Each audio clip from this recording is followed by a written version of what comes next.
Next question देखते हैं, उत्तर प्रदेश लोक प्रशासन कमीशन 2023 का, ये भी सेकंड पेपर का क्वेश्चन, ठीक है।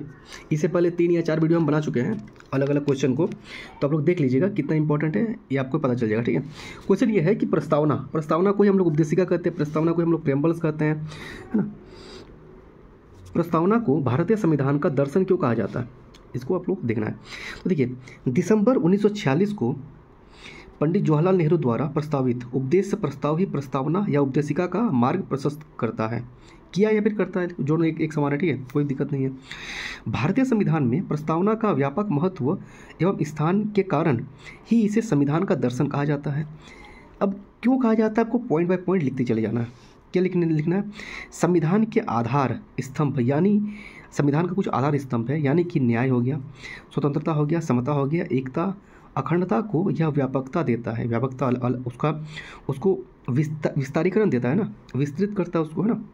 फिर क्या है, हम भारत के लोग भारत को एक संपूर्ण प्रभुत्व संपन्न समाजवादी पंथ निरपेक्ष लोकतांत्रिक गणराज्य इत्यादि इत्यादि शब्द मूलतः इसके महत्व को दर्शाता है, यानी संविधान के प्राधिकार का मूल स्रोत भारत के लोग हैं।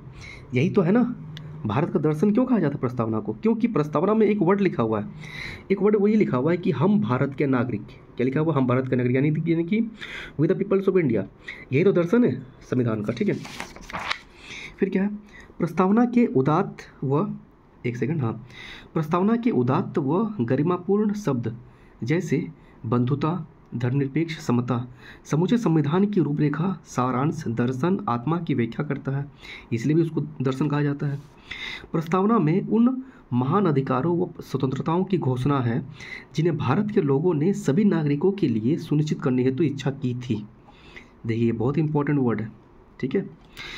सर अलादी कृष्णा स्वामी अय्यर के अनुसार, अब अगर आप किसी का नाम लेकर कोट्स करते हैं ना, तो एग्जामिनेशन जो होता है ना, एग्जामिनेशन जो होता है, जो एग्ज़ाम लेता है, जो कॉपी चेक करता है, उस पर थोड़ा सा इफेक्ट पड़ेगा, ठीक है। तो सर अलादी कृष्ण स्वामी अय्यर के अनुसार प्रस्तावना अपने दीर्घकालिक सपनों का विचार है, जनता की भावनाएं व आकांक्षाएं सूक्ष्म रूप से समाविष्ट होने के कारण प्रस्तावना संविधान का दर्शन कहा जाता है। जनता की भावनाएं इसी में है, वो आकांक्षाएं भी इसी में है, ठीक है, इसी को समाविष्ट किया गया है प्रस्तावना में, इसीलिए इसको संविधान का दर्शन कहा जाता है। So thank you.